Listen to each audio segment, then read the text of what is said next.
Duty करना पर्छ रे भाइ Yes, Silver Poison by yes. Hey yo, yo. Who's that guy?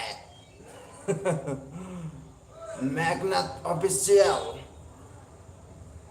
Magnat Official. Hey bro, how are you? How are you doing these days, man? Tell me something about yours, man. I just want to know about yours. Just tell me, how are you at this? Are you fine? Are you doing well?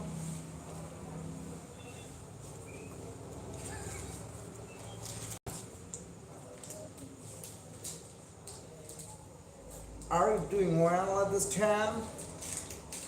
Mere video देख के तुमको कैसा लगता है कुछ बता सकते हैं क्या मेरे भाई मेरे वीडियो के बारे में तुमको अच्छा लगता है क्या अच्छा नहीं लगता है या अच्छा लगता है तो बोलो कैसा लगता है मेरे वीडियो को तुमको मैं बोला था दम है तो आ जाओ इसके लिए तुम आया क्या मेरे साथ बात करने के लिए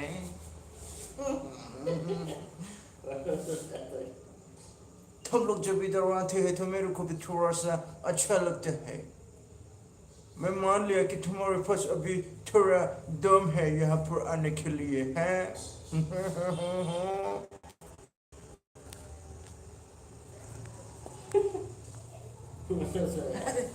दिमाग खराब गर्दैछु यार दिमाग खराब भयो यार 4 वर्षदेखि युट्युबमा कस्तो गरिरहेको छु यार के फलै पाउँदैन त्यसको लागि मेरो दिमाग के उल्टा भइसक्यो के अब के गर्ने के नगर्ने त्यस्तो नाटक गर्न पर्छ ओइ सो थांदों बिलाय दान्दिसेल' नायनानैलाय दाथांखा फैबाथाय दाथां आं बुङागौमानि दाथां बे लाइफनिफ्राय आन्डारस्टुड आं बुङागौमानि थांनो मोना बे लाइफनिफ्राय keep staying here watch me this is the rockstar Joel Basamatari. I am the rockstar. I am the great. I am the best. I am the super. I'm the super. I'm the, you know. Don't go away from here. Hello. What the who is that, man? Only one. Hey, only one. What are you nonsense? What are you talking about, man? What is this, man? Write down good comments. Don't write such a negative comments. I really don't like such. I really don't like to write this type of comments. So that's why I'm telling you, do good comments. Okay. Only one. Ninglu नाम है brand the only one. मतलब कि तू ही है क्या सब कुछ only one कैसा नाम रख दिया तूने यार क्या तू ही समझता है क्या तू सब कुछ कह के मतलब कि you are the only one मतलब ऐसे हो गया ना थोड़ा चेंज कर तेरे नाम को मेरे को इतना पसंद नहीं है तेरे नाम I don't like your name yeah I don't like his name you just change your name what is this only one you are the only one in the world right that's the correct meaning नहीं मैं मजाक कर रहा हूँ मस्करी कर रहा हूँ don't take it serious okay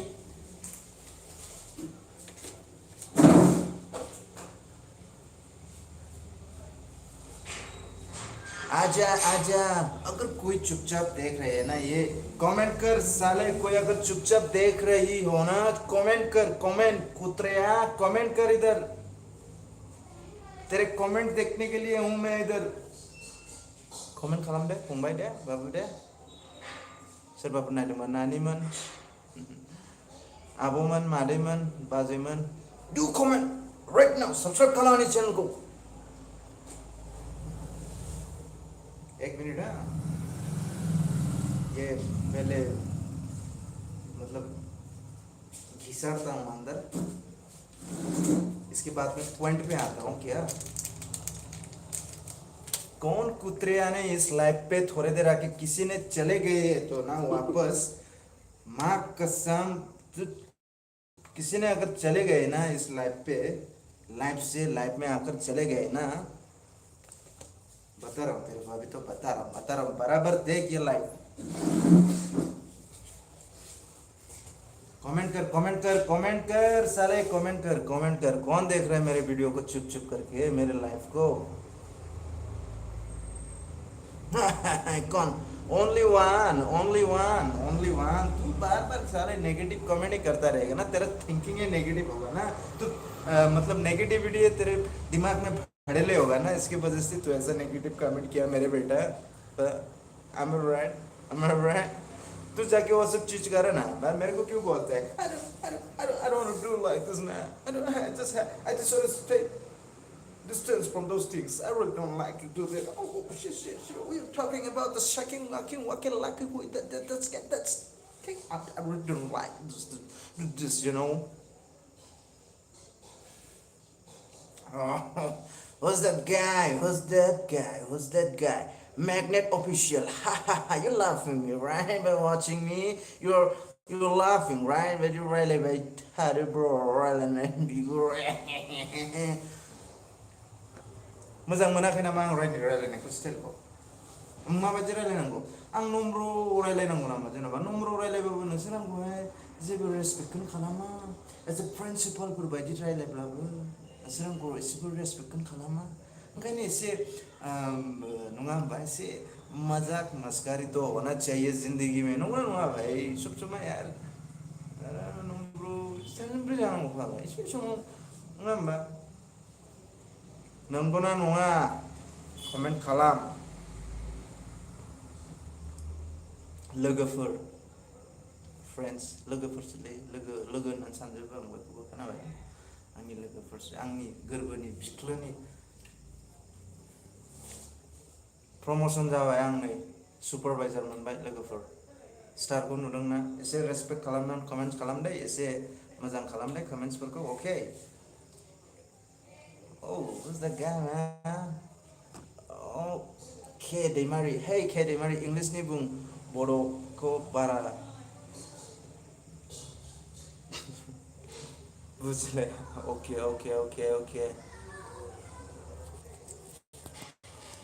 साले ओनली वन। कूदा तूने साले नेगेटिविटी तेरे दिमाग में भरे हुए साले सैमा कुत्ते कमीने साले।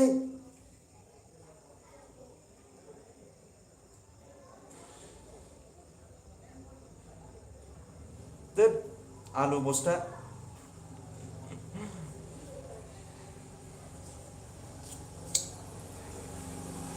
नों एसे गोजानाव थांदो आंनि लाइफनिफ्राय, okay? You just go ahead from here, okay? You just go ahead. I don't want like you. I don't want audience like you, okay? You can go ahead from this life. I don't want to read your comment. I don't want to read your nonsense comment.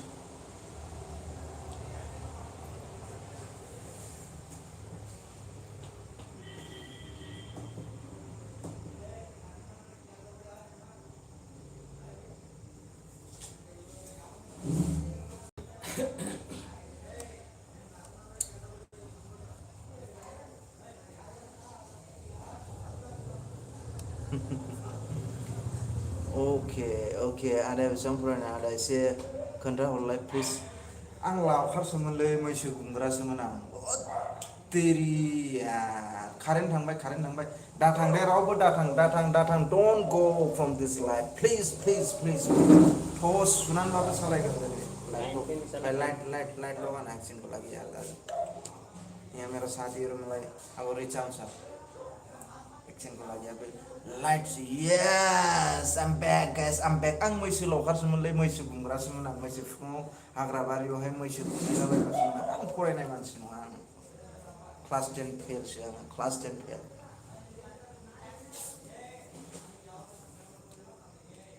मोजां मोनो जेनेबा सोरबाफोर interesting कुइसन सोङोबा, आंनि सोमोन्दै माखासे कुइसन सोङोबा आंबो एसे interest मोनो जे आंनि सोमोन्दै माखासे खोथाफोरखौ नोंथांनो रिभिउ खालामनानै खोन्थानो। I really like to do this. I really love to express about me, what actually I was at first, right? What I used to do, and how what is my life journey, what is my background, and what is my biodata. what I used to do when I childhood. Those things I really like to express sometimes. If someone asks me, then definitely I'm ready here to tell you about me, man. You just ask me good questions.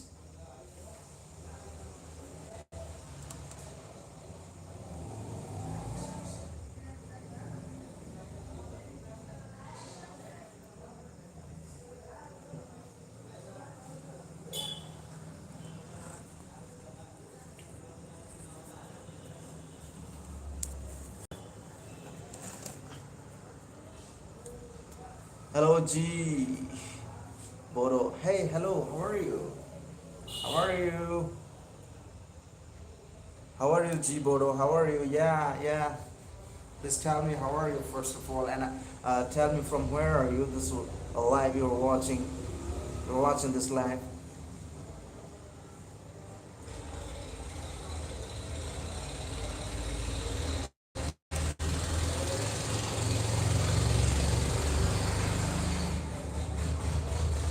Okay, Bangalore, Bangalore. Nthang TZ Express Bangalore hai security mau Bangalore hai. हमको दीवाना video को माने trailer. Okay, hello bro, you are looking handsome. Oh, thank you very much, thank you very much, thank you so much bro, thank you so much, thank you very much. Gaming John B, Gaming John, from where are you watching this live? Please can you tell me? Because of not having power, because of not having light, it's happening. It's going on quite difficult to talk with you guys, and I don't have just wait a minute, guys. Please don't go. Okay, don't go back. I have you know. Yeah, yeah, this time I've been. Oh my God.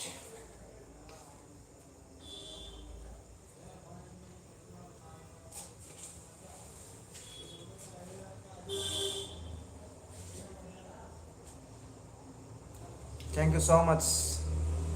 For, thank you so much for the compliment. Thank you so much.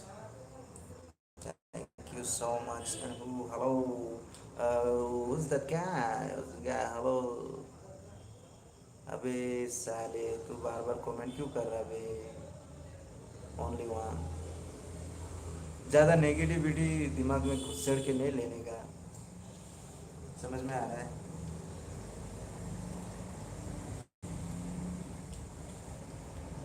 If you don't study in higher education, okay, then how? Oh, yeah, just wait a minute. Yeah, it's very interesting. How should you able to speak English very fluent? Oh, thank you so much. Because I had a burning desire to learn English language properly since a long time. Even when I childhood, since from childhood, I haven't you know I haven't tried to learn like to speak like a native English, because that's why today I can speak a little, not too much. I don't have much experience, and yeah, sometimes yeah, but still I have burning desire. Still still I try. I always try to make myself better, isn't it? So all all of my friends, to all of my friends, I want to suggest at this time that learning doesn't goes enough. सोलोंथाया थैब्लाबो जोबनो थाङा, ओंखायनो जेब्लायबो सेस्था खालामबाय थानांगौ आरोखि, लासै लासै लासै लासै, one step, two step, four step, five step, day by day, trying should be not end. जेब्लायबो सेस्टाया थानांगौ. ओमफ्राय आं दिनैबो नाजायो, आं जेब्लायबो नाजायो, आं नाजालांबाय थागोन. जेब्लायबो आङो माने स्पिकिंखौहाय बानायलांबाय थानो आं सेस्था खालामगोन आरोखि. दिस इज माय intention and this is my destiny. But thank you so much. That interesting questions बियो आंनि थाखाय. बेफोरबायदि सोङोब्ला आं बिराद मोजां मोनो आरोखि, एक्सप्रेस खालामनो, नङा होमबा? Thank you so much.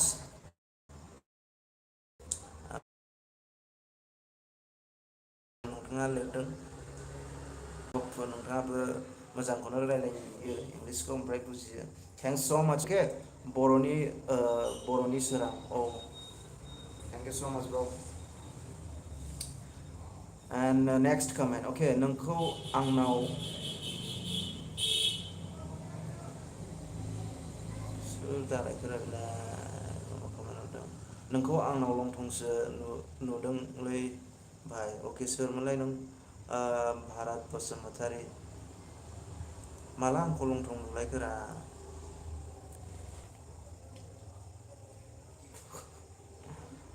अके सोर बिरसिं बिथुआय अके दे बिरसिं बिथुआय बर'नि बाग नांगौ जाखो ना मा नांगौ जाखो अके एयारफर्सआव साख्रि मावबायगोन आसोला सिकिउरिटिसोलै नोंथां सिकिउरिटि बेखौनो साख्रिफोर बायदि होननानै एयारपर्टफ्राव पाइलटफोर बायदि मोनलायलाङो माथो नै इउनिफर्म गानोबा आम जास्ट किडिं अके फिलिं खालामनांगौलै समाव आं पाइलटफोर बायदि मोनलायलाङो नै जेन'बा इउनिफर्म गानना औ आं पाइलट नै स्टारबो दङ ओमफ्राय नै बेखौबो गानबावबायसो लुक्स लाइक पाइलट राइट दाबो माबा प्लेन बिर होदों बायदिसो मोनलायलांबाय आं नोंसोरखौ कमेन्ट नायै नायै नै बेवहाय येस येना येना एन बेको ओइ कम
Hey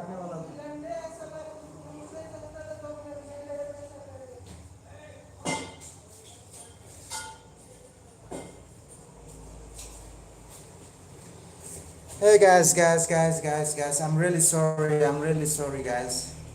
Mana guys, uh, abe,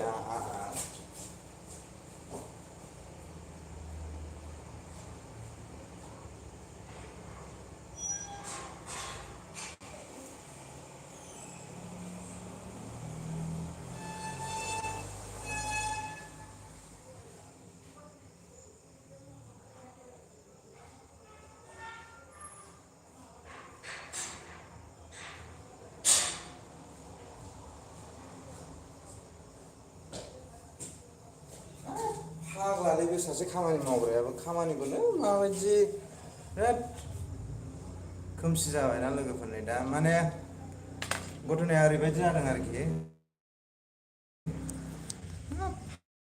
फाग्लादो दान्दिसेखौनो थाथ'नो हाया आरोखि बियो बेवहाय लोगोफोर दङ ना मान खालामलाय दंना गैला नोंसोरो थांखो ना माखो मा जाखो गेट ना ओरैबायदि जादों गाइस लोगोफोर माने जोंनि सैमा दं नालाय जोंना जों सिकिउरिटिफ्रा आं सैमा मासे लायो नालाय ओरैबो गेटआव हरैबो गेटआव ओमफ्राय सासे गथ' फैदोंमोन नालाय हिनजावसा ओमफ्राय गथ'आ सोंलाबायनो नागिरो अरहां माहां खालामलाबायनो नागिरोना ओमफ्राय गथ'आ गाबख्रावबायना ओमफ्राय दोनहैबाय आं गथ'खौ आंखौ दोनलांनो थिनबायना बिदिनो दोनलांहोबाय थायो आरोखि बे आं दोनलांनानै नांबाय थायो ओमफ्राय बेखौनो दोनलांदोंमोन आरोखि आं बे गथ'खौ न'सिम दोननानै फैबाय आं बे सैमाया बिराद फाग्ला बियो अरहां माहां खालामलाबाय थानो नागिरो जेबो जायाखै लोगोफोर नमस्कार सर लाइक आधा घंटा तक हो गया सर मतलब आधा घंटा हुआ है हाँ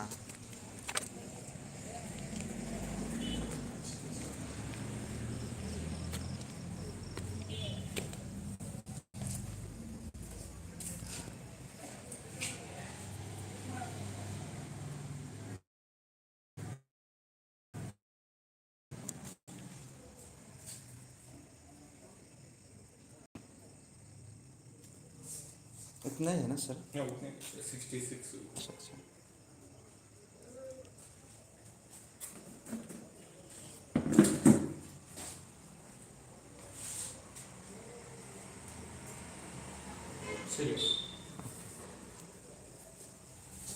फोटो भेजा था मेरे को अच्छा अच्छा देखने का फर्क है हाँ हाँ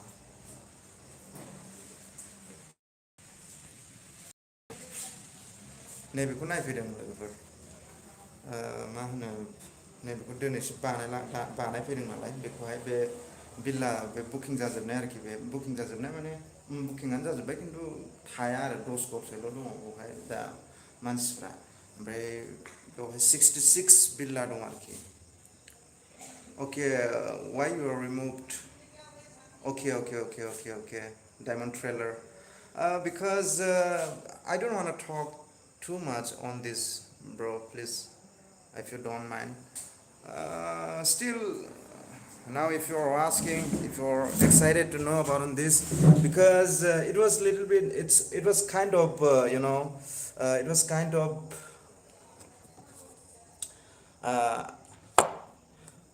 एसे जेनेबा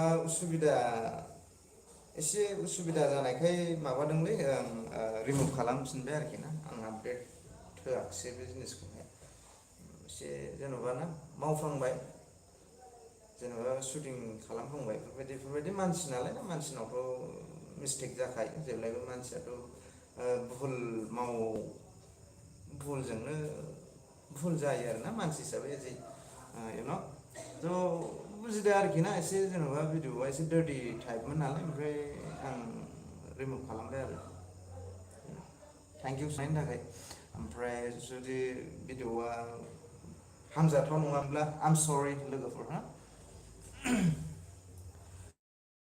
मिथुन ब्र रिमुभ खालामफिनबाय कमेन्टखौ बेफोरबायदि होनबासो एसे नुयो दाना दाखुनो मा होनदों आंनिखौबो सापर्ट खालामदो आदा मनजित ना सापर्ट खालामो आं ब्र सापर्ट खालामो आंखौ मेसेन्जारावल' आंखौ दा एसे उसुबिदा जायोना मबाइलबो दस्रा गैदेराना आंनाव आंखौ मेसेन्जाराव फेसबुक मेसेन्जाराव आं जेब्लायबो आंनि पेजनि लिंकखौ होयो आं नोंथाङा आंखौ टेक्स्ट खालाम डेफिनेटलि आइ साबसक्राइब इउर चेनेल ओमफ्राय सम मोनोबा आं नोंनि चेनेलखौ प्रमट खालामना होगोन आंनि चेनेलावनो अके आं बिराद आं एकदम माने जेब्लायबो जोंनि मानसिफोरखौ ग्र' जाजानो लुबैयो आं सापर्ट खालामलायजानो लुबैयो आं सापर्ट इज द मस्ट इम्परटेन्ट जोंनि गेजेराव दा जानानै दं गावजों गाव जों सापर्ट होलायनाय पुश खालामलायनाय गावजों गाव नारखोनानै दे बेफोरबायदि होनलायनाया बिराद जोंनि गेजेराव बिराद खम ना आं बे नैबे जिनिसखौ जोंनि गेजेराव नांगौ आरोखि ना गुबुन सासे हाखराव गोलैनानै दं बेखौ बासायनानै दे नोंबो गोजौआव थांदो दे थाखा फैसा खामायदो दे नोंबो नोंनि फेमिलिखौ मोजां बानायदो दे थाखा फैसा क्राइसिस जादोंबा न' आंनिफ्रायनो एसे लानानैहाय बेजों बिजनेस खालामनानै नोंबो मोजाङै लाइनाव फैदो नैबे जिनिसा जोंनि गेजेराव थानांगौ अब्लासो जोंनि माबाया मा होनो जोंनि मा होनो हारिया जौगागोन आरोखि ना सर्टकाटै बुंनो थाङोब्ला फाइनेन्सियेलि एन्ड माखासे माबाफ्रावबो जों जौगालांगोन आरोखि टेकनिकेलि गासैबो बिथिङावनो जों सापर्ट होलायोब्ला सानसे जों बयनिफ्रायबो एडभान्स जों जाथि जागोन जोंनि बर' जाथिया जों जेब्लायबो जुदि गावजों गाव जों सापर्ट होलायोब्लाना अनलायनाया जुदि जोंनि गेजेराव बांसिन जोङो अनलायनायखौ दोनोब्लाना सानसे जोबोद खम समावनो जोंनि जाथिया जोंनि बर' हारिया बयनिफ्रायबो गोजौसिनाव बयनिफ्रायबो मुंदांखा बयनिफ्रायबो बोलो गोरासिन जागोन जोंनि थाखाय बे संसाराव जों अनलायनाया थानांगौ खारन अननाया बयनिफ्रायबो देरसिन अननाया बिराद गिदिर अनलायनाय थायोब्लासो हारिया जौगागोन मोनसे आं खोथा एगजामपोल होनो नंबाय आरोखि आं बे खोथायाव जेब्ला फैबायानो मोनसे न'खराव जुदि सब समाय गावजों गावनो नांलायनाय खमलायनाय नायनो बालायनाय बिदा फंबाय नायनो बालायनाय बिमा बिफा बिसि फिसाय नायनो बालायनाय बे न'खरा मालाबाबो जौगानो हाया जौगानाय नङा आरोखि ना जायनि न'खराव बिदा फंबाय जोबोद अनलायो बिमा बिफा अनलायो बिफा फिसा अनलायो बिदा फंबाय अनलायो बिब' बिनानाव अनलायो सहाय होलायलाय बे न'खरा बेसेबां डेभलप बे न'खरा मालाबाबो होननो हानाय नङा नों बे न'खरा गरिब होननानै डेभलप गैया होननानै सोलोंथायाव खम होननानैहाय बुजिनायाव खम होननाय बेखौ होननो हानाय नङा अनलायनाया बिराद दरखार ओंखायनो अनलायनाया जोंनि गेजेराव थानांगौ आं फाल्थु आं समाव फाल्थु खालामो जाबा लाना खिन्थु आं रिकुवेस्ट खालामो आखाइ खबजोबनानै जोंनि गेजेराव अनलायनायखौहाय जोङो जेब्लायबो फोथांनानै लाखिनांगोन गावजों गाव जोङो अनलायनांगोन बुजिलायनांगोन गिदिरफोरनि खोथाफोरखौ जों एसे खर' गंलायनांगोन समाव फिसानि खोथाखौ जोङो समाव गिदिरा खोनासंनांगोन दे लोगोफोर दे फाल्थु फाल्था खालामबाबो सेन्सआव थानांगौ मानसिया अके जोंनि जाथियाव अनलायनायनि दरखार अनलायनाय गैयि गोरोबलायनाय गैयिनि थाखायनो जों जेब्लायबो नेचार देखायजायो दस्राफोरजों जेब्ला जों अनलायना थागोन खौसे थागोन रावबो जोंखौ नेचार देखायनो हानाय नङा मानसिफ्रा बरिं मोनबाय नामा सोरबा मोजां खोथा होनब्ला मानसिफ्रा बरिं मोनो मानसिफ्रा अनेक थांफिनलायबायनाय मानसिफ्रा बरिं मोनखायो जेब्लाना पइन्ट खोथा रायलायोना अब्ला मानसिफ्रा बरिं मोनो जेब्ला आं फाल्थु फाल्था मा खालामगोन अब्लासो मानसिफ्रा माने right I'm saying right okay let it be एसे कमेन्ट्सफोरखौ नायदिनि मा खालामदों ब्र अके आं डिउटियाव दङ दाबो आंना डिउटिया 8टायाव जोबगोन ओमफ्राय अटि खालामनोबा अटिबो मोनगोन आं दिनै नाइनसै आं अटि खालामनाय नङा दाख्लैनिफ्रायनो हरसान मावगासिनो आङो ओमफ्राय आं खिन्थु डिउटिखौबो आङो जाहाथा आं माने ओरैनो थाङो आरोखि ना टाइम मोननायावनो मावगोनानै लायो आं टाइम मोननायावनो मावगोनांगौ टाइमजों टु द राइट टाइमाव जों खामानिखौ मावनानै लानांगौ right time right decision hello Ray hello okay who's that oh how are you sorry लै दे कमेन्ट्सखौ एसे लेट फरायनाय जाबाय आं कमेन्टआव थांफिननोसै दे एसे रायलायनांगौबो जाहैयो नालाय आं कमेन्ट्सफोरखौ मोजाङै आं नायफिननि दे कमेन्ट्सफोरखौ नायनानै आं बयनिबो कमेन्ट्सखौ फरायगोन दे एबार दे आं कमेन्ट्सआव थांनोसै फार्स्टआवनो नुदोंमोन मेगनाट अफिसियेला हेल' नुदोंमोन हाय ओमफ्राय ओमफ्राय नैबेनियाथ' फरायजाखाला oh my god आगे कारेन्ट फैफिनबाय र' दे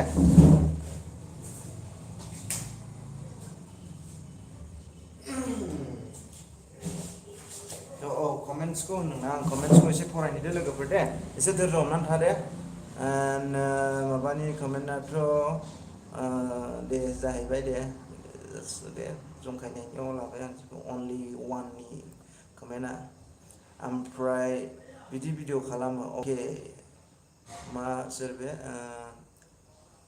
हामिर बयस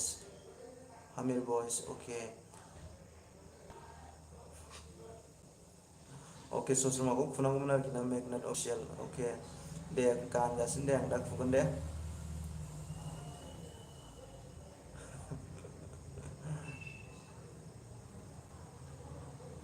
नंगौ नामा अनलि वान गावहा आं बुंनो बालायलाङोलै बेनो आंखौ बिदि बुंहरबाय अके आं एफाराब गाज्रि खोथाफोरखौबो थांखिनानै टारगेट खालामनानै आं बुंनो बायो आरोखि ना आं टारगेट खालामो दे नोंनि कमेन्टखौ थांहोनोसै आं मेगनेट अफिसियेल अके थांदों ब्र ट्रेलार दे इंलिसनि बुं होनदों के दैमारि अके बिनि उनावहाय आदाया बेसेबां फरायनाय आं दहाय बेखौ बुंखांखाबाय बेनि उनाव अके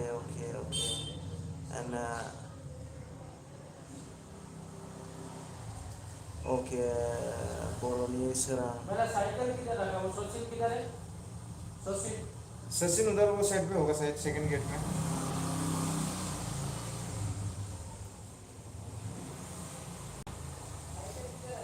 पता नहीं भैया मेरे को पता नहीं है मेरे को पता नहीं है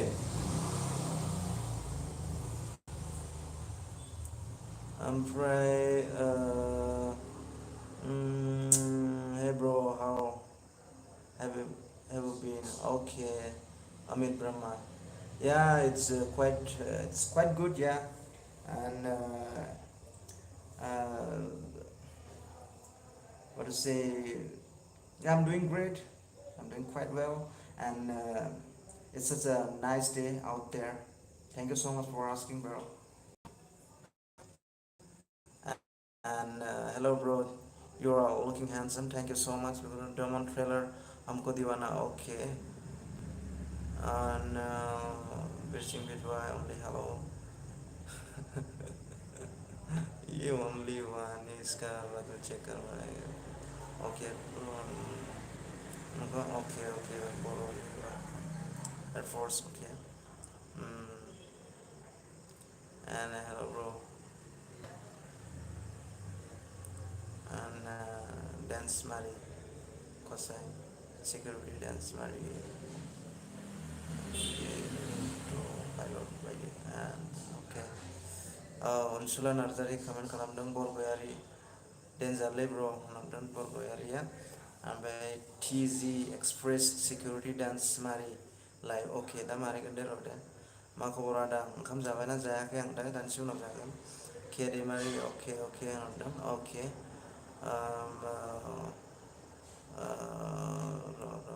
only one नोंनि कमेन्टनि रिप्लाइखौथ' हरगोन आं निस्सय एक मिनिट नोंनोबो गिफ्ट होनांगोन आं एसे र' भारत बसुमतारी मानसियालाय मा होनगोन दाखौ बायदि नामा अके you are looking very nice thank you Manav Brahma thank you so much Manav and Bodo दा आदाया आं बर' अके आंसो बेंगलरावहाय सिकिउरिटि मावो फंबाय बिरखां दैमारि हिन्जाव लाला नों आसल अके मा जाखो गेटआव माने दहाय बेनो खोन्थाखांखाबाय आं माने सासे गथ'खौ एसे सैमाखौ बिराद गियो आरोखि ना बे गथ'आ ओंखायनो गाबख्रावलाबायदोंमोन न'सिम दोनहैनानै फैदों बेखायनो इमारजेन्सि जाबाय दहाय मा खालामनो माबोरै दं बा बरगयारि अफिसियेल फैलायबाय ओंखाम जाखांनानै लाइभआव दसे नायनोसै आंखौ अके नायदो thank you so much ओमफ्राय मोजां नुखायो bro okay family simple cooking हो cooking video बानायोना मोजां दैथुन bro माबा दानबाय comments-खौ आंनिखौबो support okay खालामगोन आं मनजिल नार्जारि मालिकजो गेट खुलिनायनि होख्लाय जाबाय आसोला मालिक नङालै बे बुरबक सदासो बियो आं बक्का सदासो बियो आंसो उल्था रायो बेखौ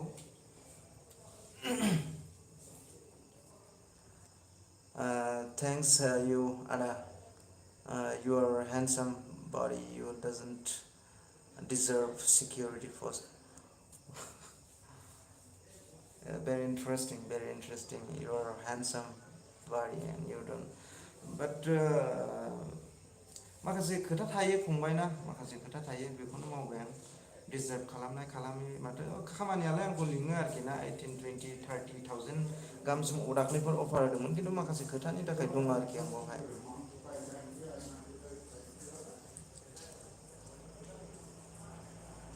ओमफ्राय थेंक्स इउ आदा खालामगोन आसा खालामबाय अके खालामगोन आं दे हेलो हेलो ब्रो अरे बहुत सा कमेंट किया यार अभी थोड़ा Lakshmi Daimary hello bro okay hi how are you कन्या खुलुमबाय ब्रो केयार खालामदो खानाया अके खुहांबाय होनगोन ना माखो अके केयार खालामसै फन हरथारा ब्रो खर' गाज्रि अके हरगोन दे सुपार बेसर नामा सोर थायो नोंजों दङ सोरबा दंलाबायो डिउटि टाइम जाथ'वाखै नामा डिउटियावनो दङ जुवेल इज ग्रेट थेंक इउ स' माच हेल' आंनि कमेन्टखौ मानो नाया अके नायो ब्र नायो नों मा कमेन्ट हरदोंमोनथाय एसबि जेनेरेल ब्लग्स अके 14 अके दा कमेन्टखौ नायफिनसै दे स'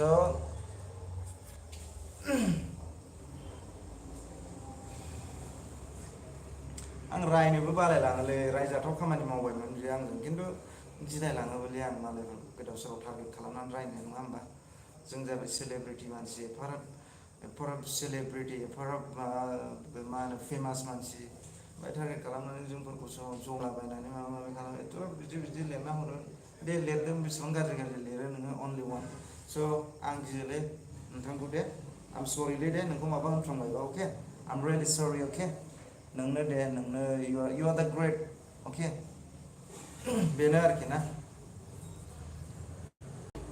नों आंखौ सिनायाखै नामा सिनायनोब्र अके खर' गाज्रि सिनायलायलाङाखिसैलै आङो मालायखौ रायनाङालै अके आं रायलायलालै माने आं बिदि नंखाया आं रावखौबो टारगेट खालामा आं एथ'राब गोसो गाज्रिबो नङा आं समाव आं इउटुबाव जानला मोनला बुंलाबायो खिन्थु आं रावखौबो दिनैसिम टारगेट खालामनानै बिदि जास्ट आं माने एसे आंना बेल' साननाया जोंनि हारिया जौगानांगौ आं बेखौल' सानो आं बेखौ माथा मारियो जोंनि स्मार्ट जाजोबनांसिगौ जोंनि मानसिफ्रा गासैयावबो पारफेक्ट नंद्रायाबाबो बिराद स्मार्ट जाजोबनांसिगौ सोलोंनांसिगौ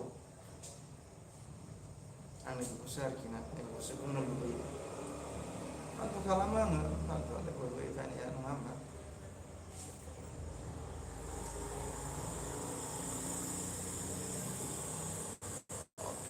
अके सोर फन खालामदों ब्रादार जै बर' हारिनि जै येस जै बर' हारिनि जै ब्रादार जै बर' हारिनि जै बर' हारिनि जै बर' हारि जेब्लायबो जिउ गोलाव जाथों ब्र' कानाडा सिख्ला लादो नायनि र' मा जायो ओमफ्राय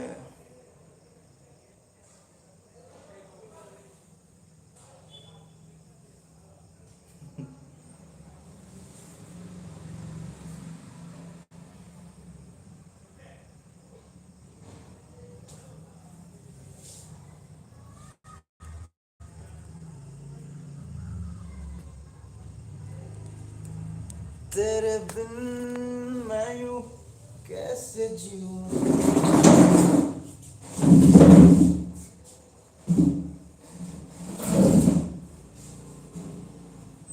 This is Jewel Basumatari, the best actor, the hero, the Superman. It's me, bro. Why don't you understand? I am the great. I am the great man. I am the great. Yo.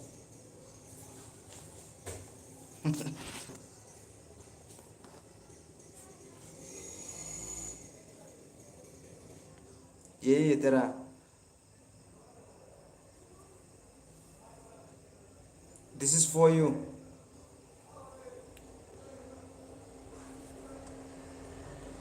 Yes, come on, come on, come on.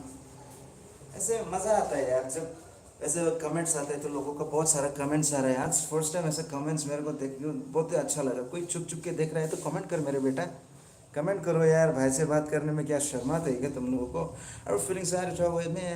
Do comment man, I'm really excited to read your comment at this time. So that's why I'm here. That's why I'm in front of you on your screen, man. How I'm looking, you just do comments, man.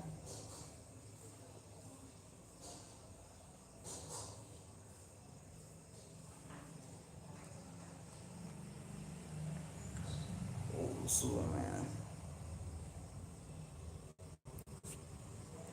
Bokkat chodale nङो ना आलु बस्थासो नङो बक choda दुनियानि bokkat choda नङो दुनियानि bokkat choda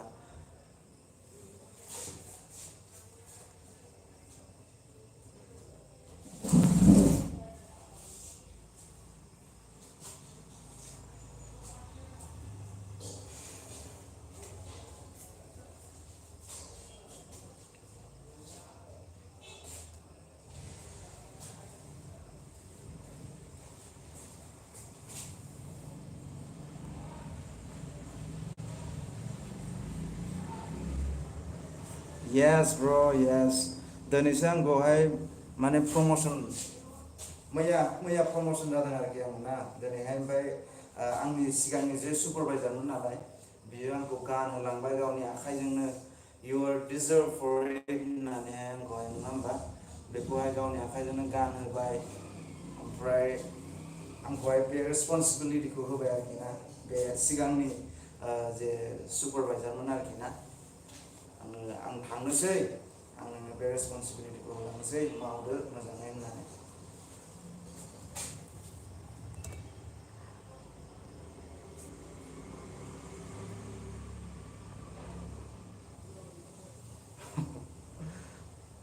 औ दे आं नाजागोन दे अके Sushmita hey Susmita how are you नोंथाङा आंखौ आनसाबस्क्राइब खालामफिनदों ना नों आंखौ आनसाबस्क्राइब खालामदों मिथिखागौ आं but how are you Susmita you're so sweet आं बेफोरबायदि स्वीट कमेन्ट फरायनो मोनब्ला बिराद गोसोखौ गोजोन मोनलायो आरोखि ना चकलेट जानाय बायदि really I feel like this नों गावनि टेलेन्टखौ हिन्जावफोरनि आरोखि ना हिन्जावफोरनि कमेन्टआथ' बिदिनो जायो नालाय एसे फरायनोबो नों गावनि टेलेन्टखौ मोजाङाव बाहायनो नाजा मालायखौ राइट लाना लाब गैया really नंगौना oh thank you so much Susmi thank you so much you're very talented oh my god really thank you you make me smile oh really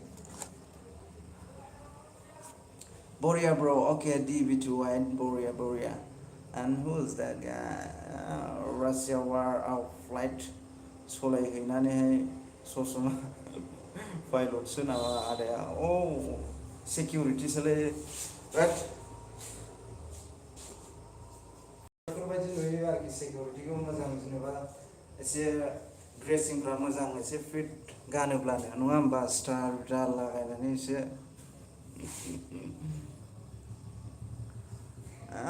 दिनै कमेन्ट आयो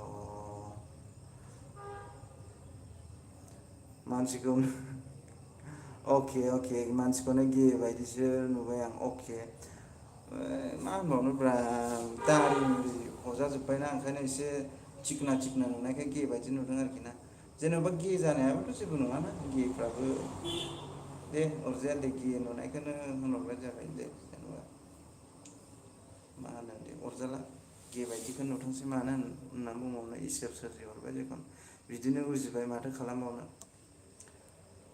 खर' गाज्रि हा हा सुसमिथाया नोंखौ आनसाब खालाम फिनलाय बावो आरो औ खालामदों खोमालै खालामदोंना खालामाखै आं मिथिया जिखुनु आंना साबसक्राइबा एसे रायलायथ'ला बिदिखौ हिटलै थेंक इउ बरगयारि अफिसियेल हे जुएल ब्र आंखौबो लोगो खालामलाय खालामगोन दे खालामगोन खर' गाज्रि अके आं आनसाबसक्राइब खालामाखैथ' अके थेंक इउ सुसमि थेंक इउ ब्र आं आंनि लोगोफोरखौ देखायनो दे नोंसोरनो आंनि सिकिउरिटि लोगोफोरखौ आइ जाना यहाँ एक्शन आना अरे इधर आना 2 मिनट अबे आना इधर यार हाँ मैं नाइट नहीं कर रहा हूँ ना तुम लोग करो डालो फोटो डालना क्या है मैं नाइट नहीं कर रहा हूँ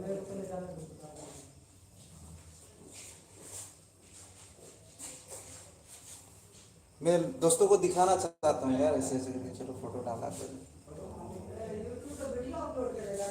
लाइव है live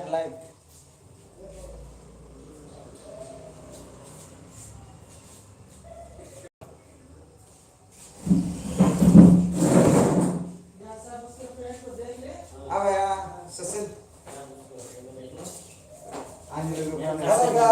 hello guys this is my friend and this is Sachin and this is Lalu Prasad Yadav and this is Bhim come closer आने लोगों पर थोड़ा मुंह दिखाना हाय बोलना है लोगों को हाय कैसे हो लाइक करो शेयर करो सब्सक्राइब करो हाँ बढ़िया ये बंदे को 1 मिलियन जल्दी से जल्दी पूरा मेरे को तो सुना 1 मिलियन सब्सक्राइब आजा ना एक सीन है क्या प्लीज भागी रहा है किसी मेरो बारे में आलिकति भन देना यो कस्तो खालको हो मान्छे म कस्तो खालको मान्छे हो एकदम राम्रो गुड मेन सब्सक्राइब करो हिन्दीमा भन्दैन हिन्दीमा लाइक करो शेयर करो सब्सक्राइब करो 1 मिलियन बंदा को ऐसा आशीर्वाद दो कि आज कल आने वाले समय में अबे मेरा कलेजा फाड़ रहा है क्या आने वाले समय में बंदा ये स्टार नहीं लगना होना चाहिए ये कहीं पे मस्ती करते हुए दिखना चाहिए थैंक यू भाई ये भी मेरे दोस्त है दोस्तों ये भी ये अपना सचिन भाई है बिहार से बहुत अच्छा आदमी है बहुत अच्छा लड़का है मतलब शादी करने के प्लानिंग है कोई इसको पट रहा है तो कोई पसंद आया तो बोलना नहीं शादी अभी नहीं करना है मैं अपना चैनल उस पे डालूंगा मेरा भी चैनल है YouTube चैनल लाइक मेरा भी कीजिएगा शेयर सब्सक्राइब पहले सबसे पहले ये मेरे भाई है इनको सपोर्ट कीजिए प्यार दीजिए आशीर्वाद दीजिए ताकि ये डबल स्टार हो चाहे ये ड्रेस हो आने वाले समय में ड्रेस ना दिखे तो कहीं मस्ती करते हुए दिखे थैंक यू सो मच यार बहुत धन्यवाद यार थैंक यू ओके भाई सो लोगोफोर नुबायना आंबो लाइभ दोननोसै बायदि मोनबायमोन ना ओमफ्राय गाबोनफोर लाइभ फैनोसैलाय ओमफ्राय आंनि लोगोफोरखौबो देखायबाय लोगोफोर नोंथांमोना माबायदि मोनखो बे लाइभआव फैनानै आंजों रायलायनानै सोरबा गाज्रि मोनो सोरबा मोजां मोनो बेफोरलाय संसाराव दंखासै नङा होमबा होमबाबो जोंनि मानसिफ्रा स्मार्ट जानांसिगौ जोंनि मानसिफ्रा अनलायनाया बांसिन नांसिगौ जों जेब्लायबो गोजौनिफ्राय गोजौ जों बिराद खम समावनो जुदि जों अनलायोबा मिलायलायोबा जुदि जों गावजों गाव हेफाजाब होलायोबा ना बिराद खम समावनो जों बयनिफ्रायबो संसाराव गोलो गोरासिन स्मार्टसिन टेलेन्टेडसिन जों हारि जानो हागोन जोंनि बर' हारिया स' लोगोफोरा आं बांद्राय गोबाव खालामला जै बर' हारिनि जै